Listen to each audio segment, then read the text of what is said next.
Welcome back to Bitcoin Season 2. I'm Charlie Spears. I have two great guys from MagicEden, Make Tokens Fun, and Summer Asian Boy on the pod today.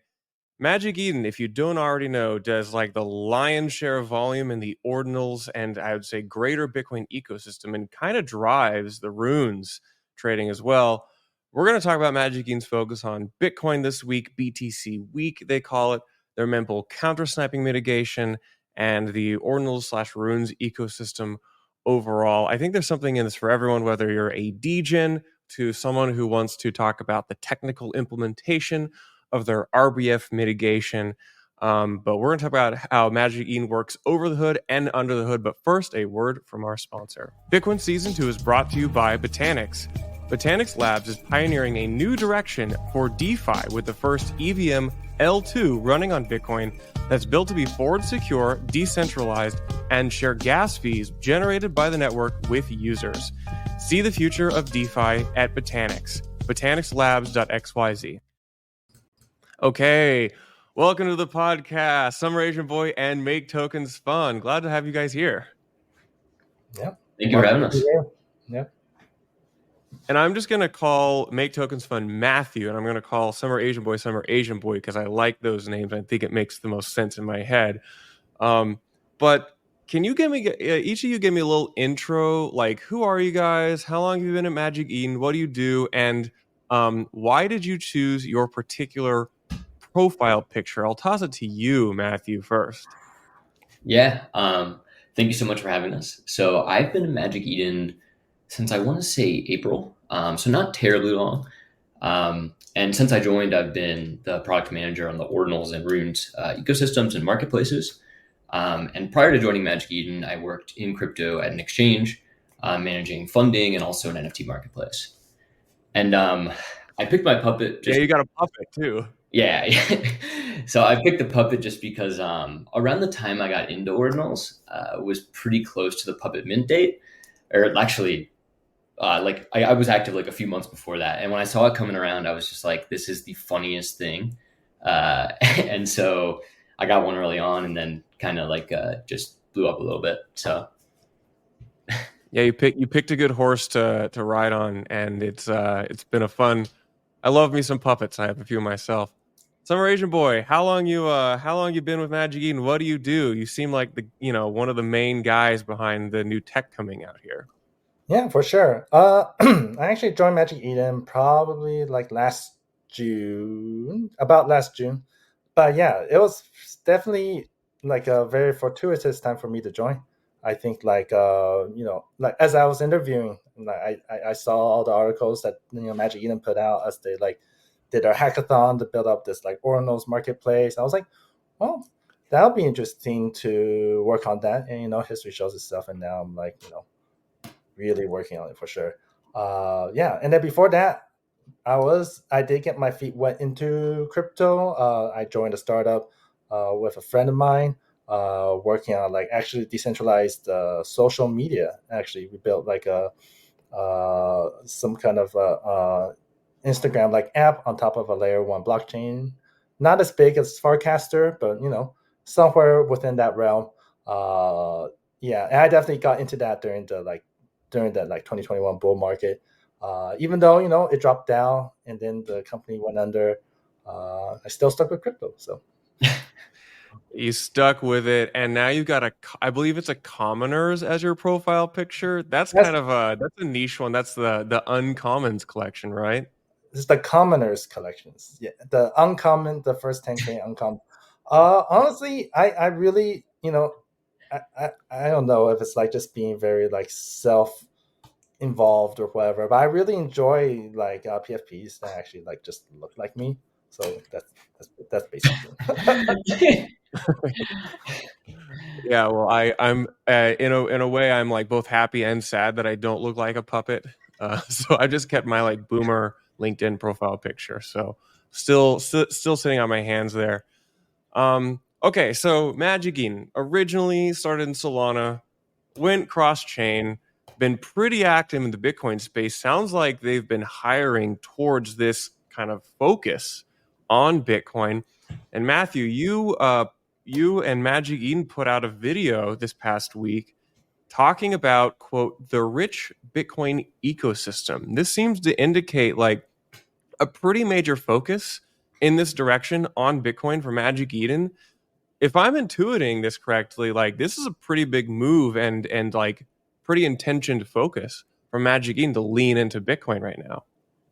Oh, definitely. I mean, ever since, so we got into Bitcoin before I even got here, about a year before when the Ordinals marketplace launched. And I think what we've seen, like at least from myself being a user in the ecosystem prior to joining, and then since I've joined, we've just seen like incredible growth and like really exciting stuff going on. And I think the feel I get from it is like this is the most popular it's ever been to build on Bitcoin. It's only getting more popular, and like on-chain assets are really becoming a reality.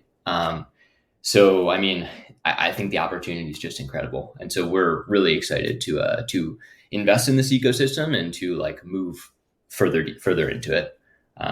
But yeah, it's a big bet for the company. Yeah, and I remember like I watched the video and it's both succinct but also like very broad because like using terms such as like MagicEden biggest DApp, like AMMs, even mentioning lending. This like is a very broad scope. I don't know if these are things you are actively moving into, but you're at least like throwing it out there that this is not maybe just about NFT trading anymore. Yeah, I think so here's the thing, like we started in Ordinals and then obviously went over to Runes when Runes released. But I think there's like so much more to be built on Bitcoin. And as we know, there's only been like people actually like there's been an explosion recently of people finally being interested in building on the chain. And I think we're honestly really looking forward to in the future potential upgrades to the chain or other things. It's been interesting to see some of the L2s come out and like how they're working. So I think it's all just like really exciting what's going on in the space. And obviously we don't want to like close any doors off for things that are cool or things that are exciting or what our users want to do. So I'll throw a question to Summer Asian Boy in that, you know, I talked to like other teams building in Bitcoin and there's a common story that not a lot of people, in fact, hardly anyone had any kind of like entrenched Bitcoin engineering experience. And I think this probably applies for most of the ecosystem. Even though you're fairly new, it seems to me like MagicEden has kind of like had to eat your own dog food. In fact, kind of like had to train and discover how to build Bitcoin tooling and engineering tools. You kind of had to like figure this out for yourself. Can you kind of paint the picture for me what it looks like building the MagicEden backend and engineering suite from a technical perspective? Like, is it different than other ecosystems, or are there similar, or are there some analogies to be made? Yeah. I mean, I think there are like both. I think they're both true. I definitely. I mean, there's still definitely aspects of like regular engineering that applies to it, but there's also definitely very unique Web3 stuff that does happen. Like we can take for example, like when we first start off with Ordinals, right? That was just a 2-week project, right? Like hackathon project that got thrown together, and it's just the ball's just been rolling ever since. So some old school news related to that, like technical debt, like that is something that like we're always, especially with like our main Ordinals, like we've definitely done a lot of hacky things in the beginning that we're just still like working towards like cleaning that up. But there's some other things too that are like really like only you would encounter Web3, right? Like the whole Runes launch. Like who launches a whole product before actually being able to test it? Like that's it's just Yeah. a like, cart before the wheel kind of thing. So Yeah, like that's I mean, yeah, you mentioned tech debt. I think that's where every single team is right now, is like everybody's got mountains of tech debt and like an infinite roadmap of 100 things to build. And the plane's already flying, and you can't stop building it. That's what I feel like. A lot of people. I'll throw a question to Matthew. Like, So what does this look on the product side?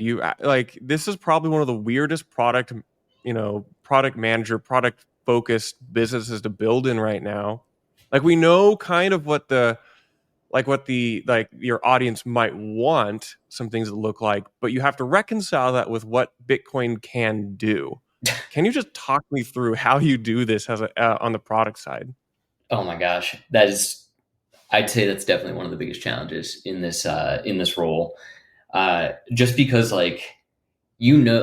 there's so many marketplaces out there, whether it's like a crypto marketplace or like Facebook marketplace or like the stock market. You know how you want an efficient marketplace to operate. You want it to be quick. You want buyers and sellers to be able to transact. You want things to be efficient. And ultimately, it's a weird product position to be in, just because so much is possible right now on chain on Bitcoin. And then ultimately, like, there's a lot more to be discovered. Eventually, there are some technical limitations at the moment they seem really hard to get across. I think eventually people are just going to get across them.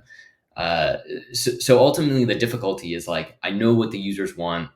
I know like what an efficient marketplace looks like. But then ultimately, I have to kind of work with Steven and the rest of our engineering team, just because it's like it's very engineering driven. But yeah, it's a weird spot to be in. And ultimately, I think our design team also plays a huge role in that, because we just got to simplify everything that's going on in the back end to like an extreme amount, to the point where it's not confusing to users.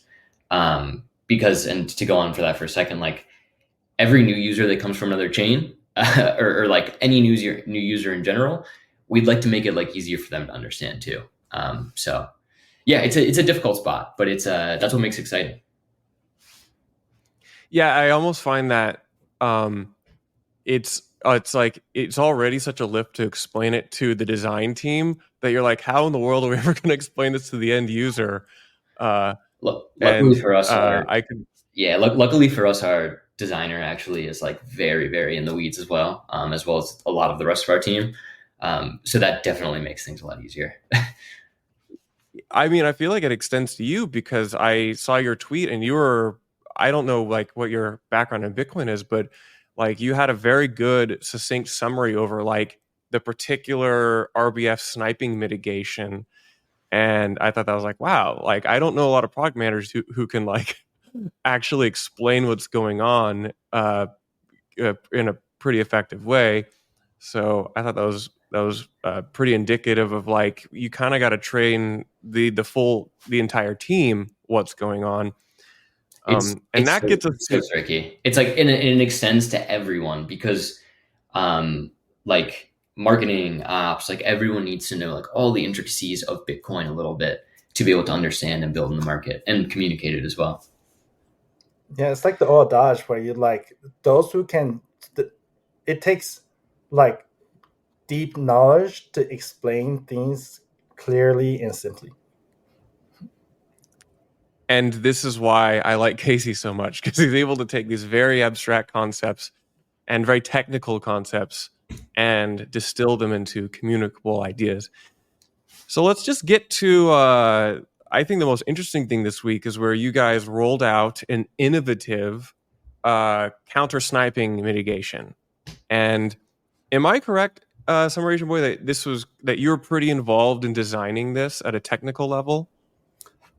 In terms of, especially in the like protocol level, for sure. Like it was basically something that's been brewing in the back of my mind, and like a lot of it is, I mean, to be fair, like it's only difficult it's only like innovative insofar it is structured in such a way that basically MagicEden is comfortable using, right? Like there's a lot of custodial type of structure in which we obviously don't want to do, but in our current setup, we are comfortable with moving forward with it.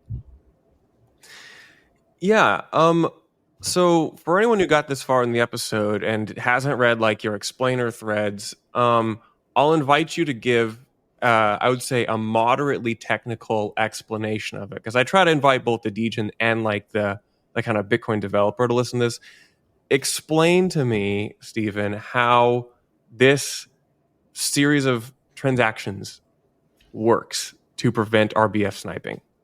Yeah, for sure. So you basically have a layer of 3 transactions. The first, but before I talk about those 3, it actually might be easier first to talk from the seller's point of view, because that's where it all starts. So you basically, so to talk about that, we're going to just do a quick refresher on like what the current state of the world is and how we improve on that. All right, bear with me. So the first, right now, the whole reason Mempool sniping exists is because we have sellers sign a particular signature scheme, which is really useful for the seller to sign and forget in a basically non-interactive way, which is just a fancy term of saying like sign and forget, and then people can fulfill without them having to come back. But in order to do that right now, we have to use a particular sig hash or signature scheme, which allows anyone can pay, quite literally, right? So the only thing that the seller commits to is here's the ordinal, or here's the asset, and then give me my payment. Whatever else happens in the transaction, I don't care. And so unfortunately, that does mean that like once that like we can, MagicEden as a marketplace can only do so much control before it gets broadcasted in Mempool. But by definition, once it gets to the Mempool, it's public, it's free. Anyone can actually, take it for themselves as long as you can, pay for the replacement, pay higher gas, right? Which is itself like a quite an interesting market innovation or market change that came, right? Like we started off. That was a learning lesson for MagicEden as well. Like it started off like being like 30% hash rate. So it was possible to do back then, but it was definitely, there's something more like gambling evolved back then. Like you didn't even know like you'll succeed. You'll like more likely fail still. But now, but as the cabal has increased it up to basically like 90%, like it has now become like an actual problem, right? People are just sniping. Honestly, you see snipes that happen that like have like no. You're like, what value are you even getting from that? They're sniping just because they have too much money in their wallet. They don't know what else to do. They lost the thrill of winning on a lottery, so they have to. The only thing they have to throw off is just winning. Period. Exactly. Yeah, I know. Yeah, I make this joke all the time. I don't know if the market's rational, but it sure is fun to watch. Exactly. But it is frustrating. There is a lot of actual negative issues that has happened with it, right? Like part of our efficiency of sweeps is be able to do all of it in one, but it's way too easy for like a single sniper to bust that whole sweep apart, and like neither the sellers nor the buyers succeed win with that. They all lose. So when we bring this in, we are trying to then replicate that same level of non-interactiveness from the seller. We still want the seller to be able to sign and then forget, which is tricky because we know that sniping is caused due to the use of the anyone can pay signature type. So we know it has to be a sign that commits stronger to that, but to still make it like still kind of work like anyone can pay or virtually anyone can pay. That's where the gist comes from. So so the listing that we do put out, I do want to give out credit where it's due. Like the original design was basically put out by Lifo FIFO, where you basically have an offer like style, where the seller does sign it to get their payment, and then send it to this holding address. In his design, he had it as like MagicEden address, which is something that MagicEden would directly control. But we've modified that to be something a little bit more trustless, so that the user can still be able to let MagicEden kind of like sign on their behalf and have that programmability, but still like not have to fully trust MagicEden in that. In case of any bad actors or loss of MagicEden's ability to sign for those transactions, is completely recoverable or compatible from the buyer side. And we'll come back to this, but I kind of want to get you to talk a little bit about the tap script scheme and even like Merkle trees or tap trees. But I want to throw a question back to Matthew, which is, okay, so I'm a user and I don't understand anything that Stephen just said. And what's different? Like, do I see anything different? I don't know. Like, how reduced do you Yeah. try to make this to the end user? No, so that's the first challenge is the tech, and the second challenge is like making it understandable. Yeah. So what we've done, at least on the front end of the marketplace, when this rolls out, you really won't notice a huge difference. All you're going to notice is when you look at different assets for sale, whether it's ordinals or runes, you're going to see a little shield next to some of those assets. Now, every new listing that flows into MagicEden will sign both the old signature scheme and the new signature scheme for listings. So hopefully the idea is when this launches, pretty much all the liquidity should be there for you to purchase through this shield method. All you got to do is add the items to your cart. We will optimize the cart for you if you want to buy like some shields and non-shields, if you want to go all shields, if you want to go stuff. You can even, in the global settings, we're putting a place for you to, just in case you don't want to use it, you'll be able to like turn it off in there. But we really think this is going to be like great for users because they're going to not get sniped in the mempool, which is I think the biggest problem we've been hearing and the biggest like market wide kind of like issue for the past like 3 to 4 months, or I guess longer. Yeah, and what I hear is like I think this wasn't as well understood because you're trying to communicate like a bunch of different things at the same time. Like in order for this to roll out, you can't just flip a switch and everything turn on. You need the sellers to sign into the new signature scheme. Yep. And this is why you got to do this kind of like Indiana Jones like hot swap, you know. Yeah, you have to like roll it out. Yeah. I made a joke the other day to someone. They were like, "Can you flip the switch already?" I was like, "We've already started flipping them." It's a series of things we need to do for this rollout. But ultimately, again, for users, the value is like sweeps are going to be so much better.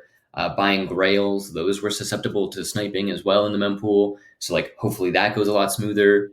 After a new mint, the market's like crazy hot. So I think it'll be useful then. And then finally, like any period where the floor is moving quickly or there's a lot of market action, shout out like runes right now, it's going to be hopefully a lot easier to purchase this way and actually get the transaction through. So, yeah. So let's go back to this obscurity of tap script and vertical trees and tap leaf or tap. I don't even know what the term is. Tap leaves. This is really interesting because, like, I would say not many Bitcoin companies are even using this, and this is a particular. This has been in since the Taproot soft fork in 22, and here we are. I would say the legacy of Bitcoiners will often criticize new Ordinals people for being degenerate, but I'm looking here and I'm like, this is like some of the more sophisticated tech across the entire Bitcoin landscape.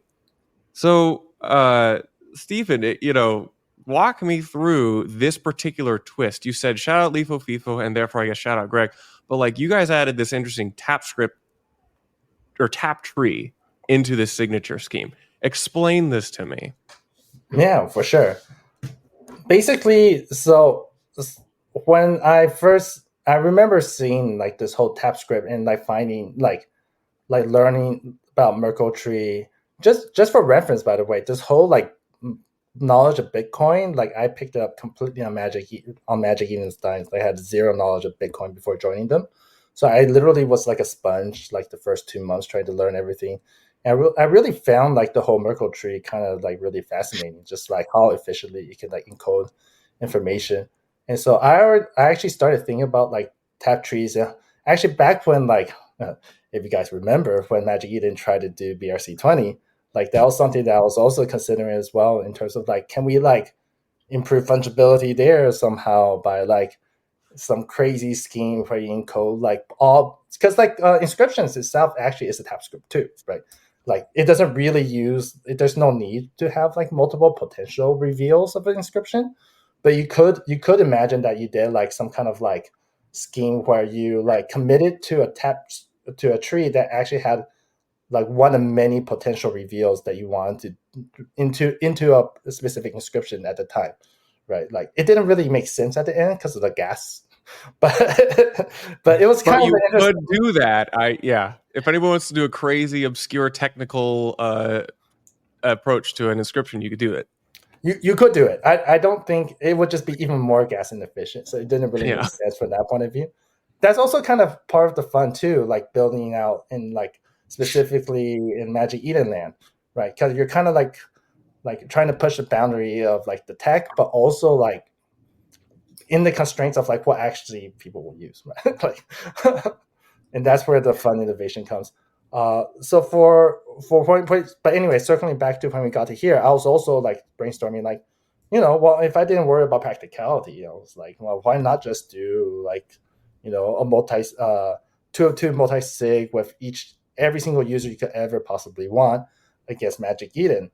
And so in that case, Magic Eden can just unlock that particular script, and then provide both the path to the script in the Merkle tree or the tap tree, and as well as also the signature from Magic Eden. And so it kind of was actually a play of like what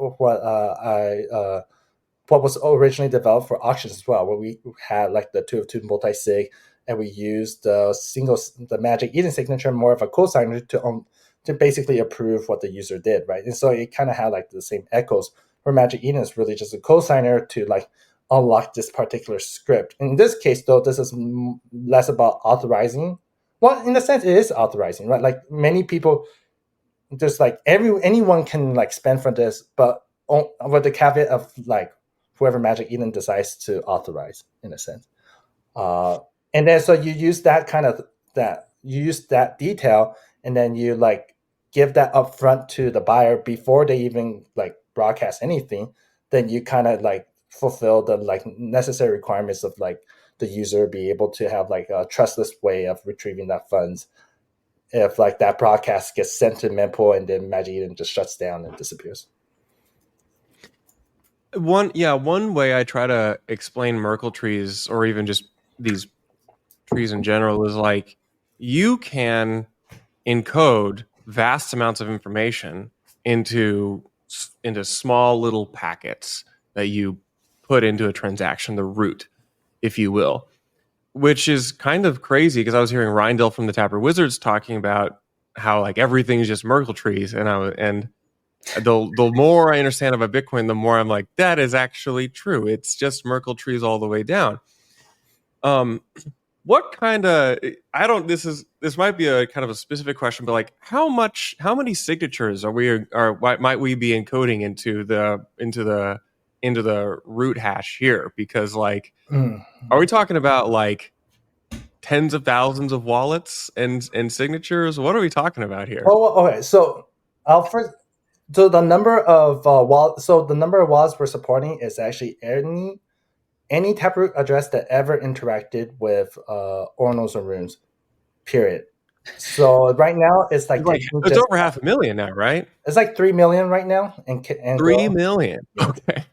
3 million. Oh, it's only Taproot address. So there is one limitation. We are only limiting this to Taproot address, mostly for ease, because so it's like ironic because Taproot addresses themselves are still privacy enhanced because your like actual public-private key pair is tweaked, so it's not exposed, but it's still useful because the address itself is still a public key, even if it's tweaked.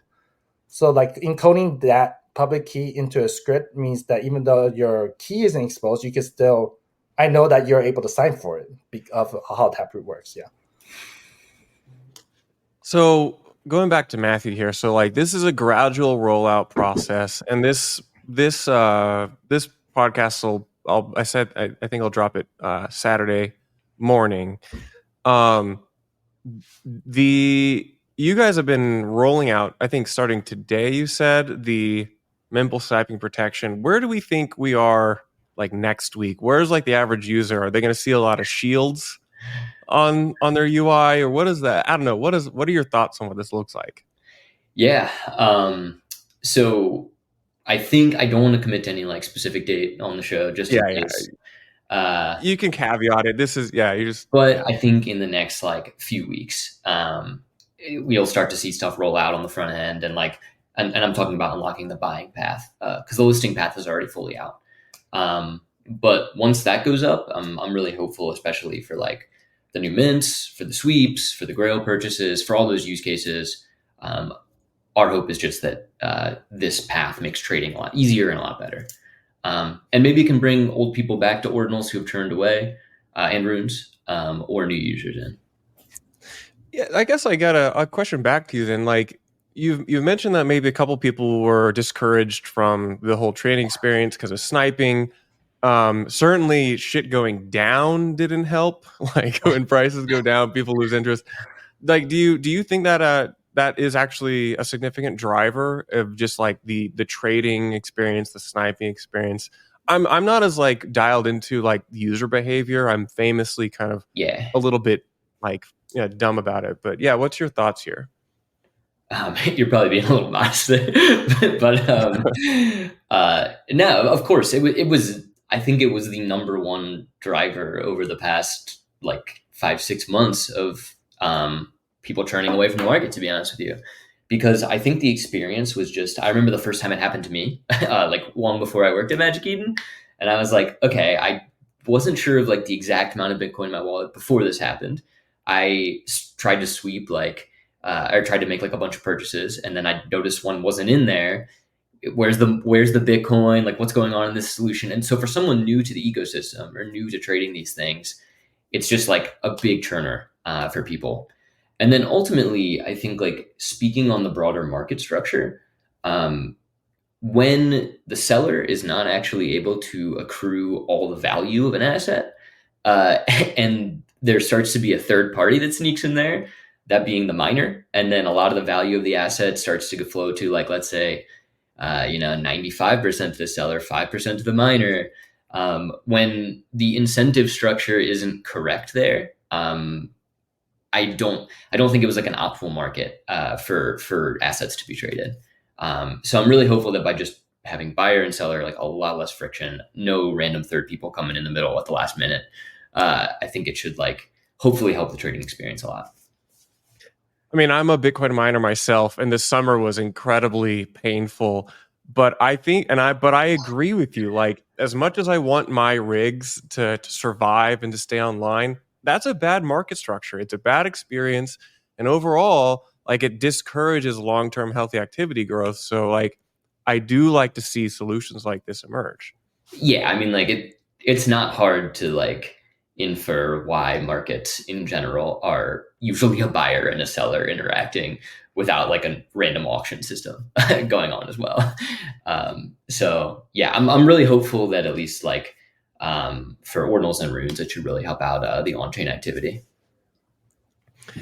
So let's chat about rune swaps. Now, I haven't actually looked into very much about how you guys have talked about it, but I'll throw it to either one of you. Which of you wants to try to explain, like, maybe just the high points of the rune swaps mechanic to me? Steven, I'm happy to do it if you want. Oh, you want me to? Okay, I'll talk first, and then Matt can dumb it down, to the lay people. No, actually, it's quite. I think we're pretty much on the same page. It's actually quite straightforward. So what we have right now with runes, we have ability to buy lots, list lots. We also have bidding now with market sell that sells into it. So we basically have all the components ready for our rune swap, which is basically being able to effectively use the same systems that we had before, but provide like a much better user experience to be able to just specify a number and like just to get a quote back and just to sell into it, whether buying or selling, right? It still uses all the same tech underneath, but like just from I think part of it will be some improved logic in terms of lot selection. So rather than just like right now you just sweep, right, which is not necessarily the best experience, or like even if you mentally like I want to buy like 10,000 of this rune, like I have to like try to sweep it correctly or choose it. And then you have information overload when you don't really care.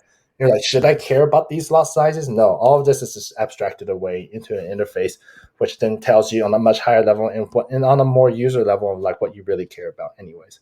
And so we know that like this is going to be so much more useful for the user just to be able to make more informed decisions to buy and also to sell as well. Yeah. Anything else that Matt wants to know? Yeah, no, I think Steven nailed it. Like, it's end of the day, like people are used to and like swap interfaces. In general, I think they're like probably one of the more common things you interact. Maybe definitely the most common thing you interact with in Web3 in general. So building that on top of the existing liquidity that we have, and honestly, like making runes feel a lot more fungible than the UTXO structure like allows it to be right now. There's one thing I wanted to call out, which is actually related to what we were talking before.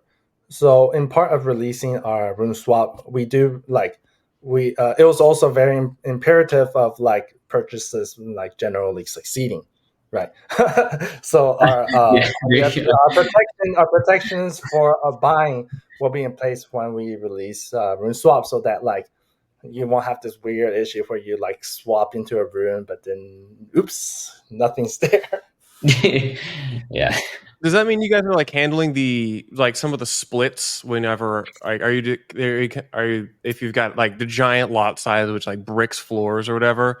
Does that mean like you guys are also kind of splitting automatically under the hood, maybe? So I don't. Go ahead, Steve. I would say as of right now, we're just using the current technology that we have underneath.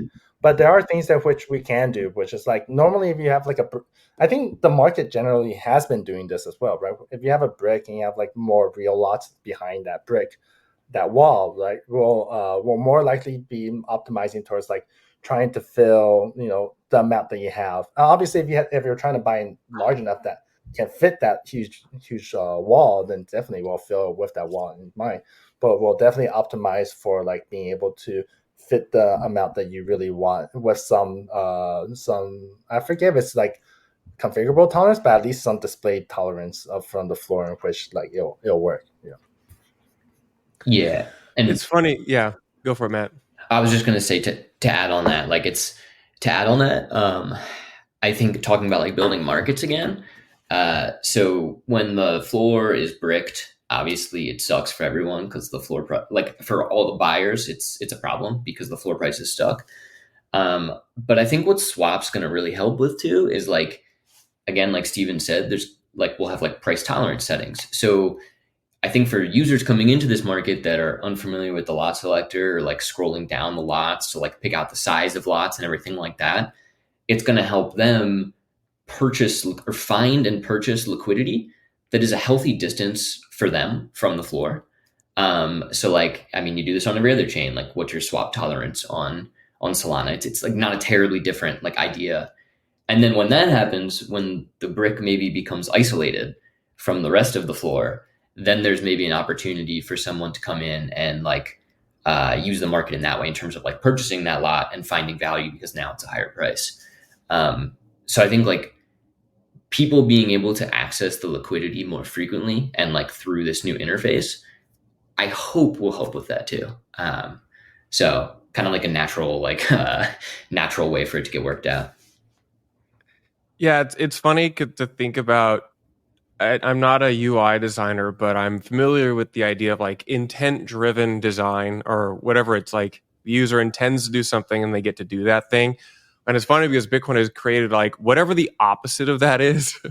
It's like is whatever we've had to solve for right now. So I guess let's pull back and let's talk about like MagicEden as a whole. Like you guys got this wallet that you've launched. If I'm reading this right, this seems to be kind of like one of the pillars on which you guys are building this new, like the next phase of MagicEden. Am I reading this right? Like this seems to be like a pretty core building block of what the next few years looks like. Yeah, I'd say so. I think now that we have like a mobile surface, a lot of this like really cool, exciting stuff we're doing on the back end and in the marketplace can have a home that's native on mobile, which is like really fantastic. I think people are used to using dApps and like used to the desktop experience, and even using a dApp within like the browser of their wallet. But I think there's a lot of value in like throwing that up to mobile and having it be native. Steven, any other thoughts on that? Yeah, I mean, I'm a parent of 2 children, so like being able to trade on phone is essential. Like I can't. It's pretty sweet. Yeah. Can't just always try to find the laptop, right? Like if I'm like trying to like, you know, read a kid a story at home, I can use the phone on the side. No, just kidding.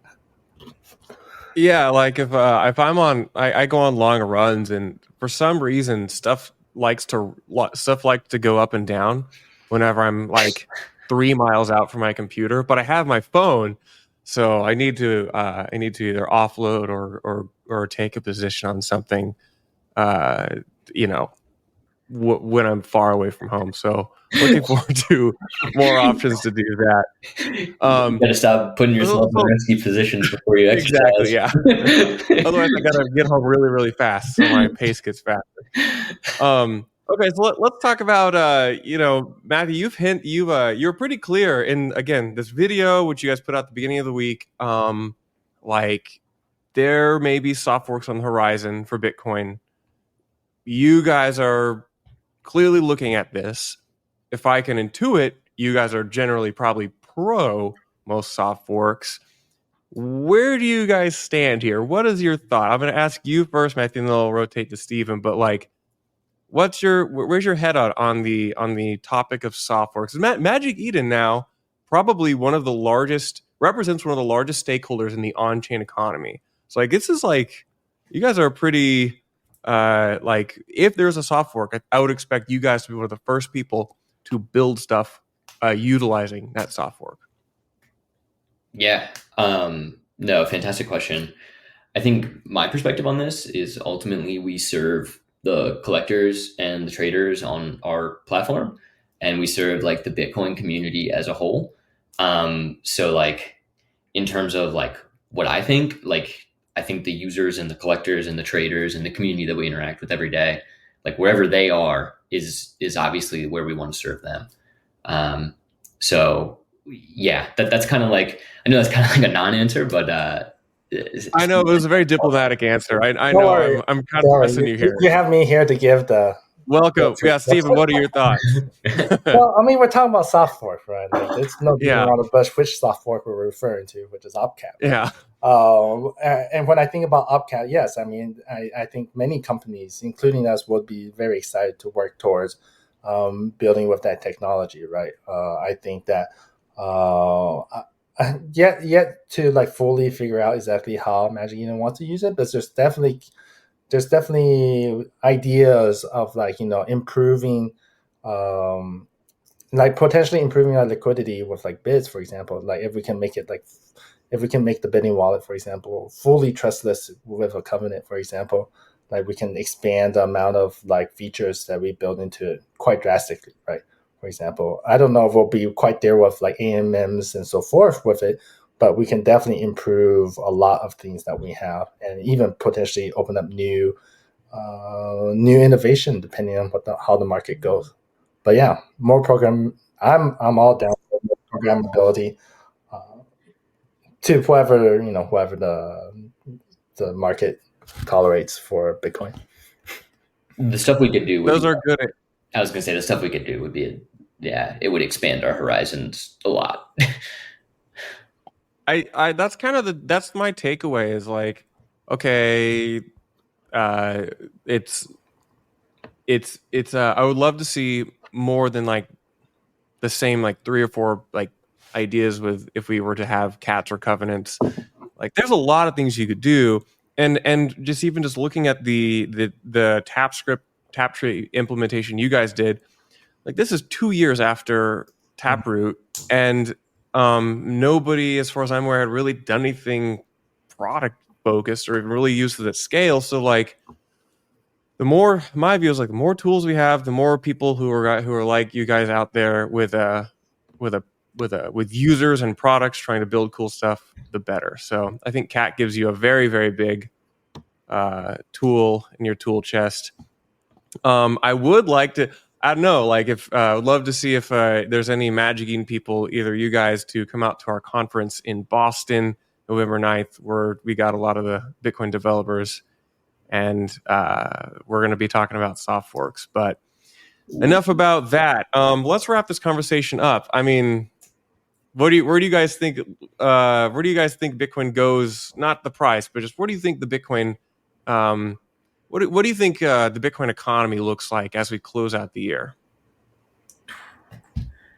I can start. I think honestly, like the Bitcoin economy in my mind is it's been like an interesting journey throughout the whole thing, but I feel like really strong about the direction we're headed in and where we are now. I don't think there's ever been as many teams building on Bitcoin. For like, if you look around right now, like what's the most exciting opportunity in crypto? In my mind, it's Bitcoin. And I think for a lot of people, it is Bitcoin because a lot of the cool innovation that's going on chain. So I think that's like a really like interesting and exciting point in time. And yeah, I think with like ordinals and runes being as have they've gotten like as popular as they have, it'll be just exciting to see what comes next. So yeah, how about you, Stephen? Where's your headed as we close out 2024? Yeah, I mean, like, just keep on. I really enjoy Bitcoin a lot, just because I think it's like anything worth building is going to be hard, and building on Bitcoin is definitely hard, but it definitely is worth building. So I like the challenge. I find it fun to try to like. I think like the creativity is born through like restrictions, and Bitcoin definitely gives you a lot of restrictions. a lot of the restrictions too. I will say a lot of the restrictions. Sometimes I start thinking they're a bug, but they're actually a feature. Because I think building on Bitcoin is actually really, really, really cool.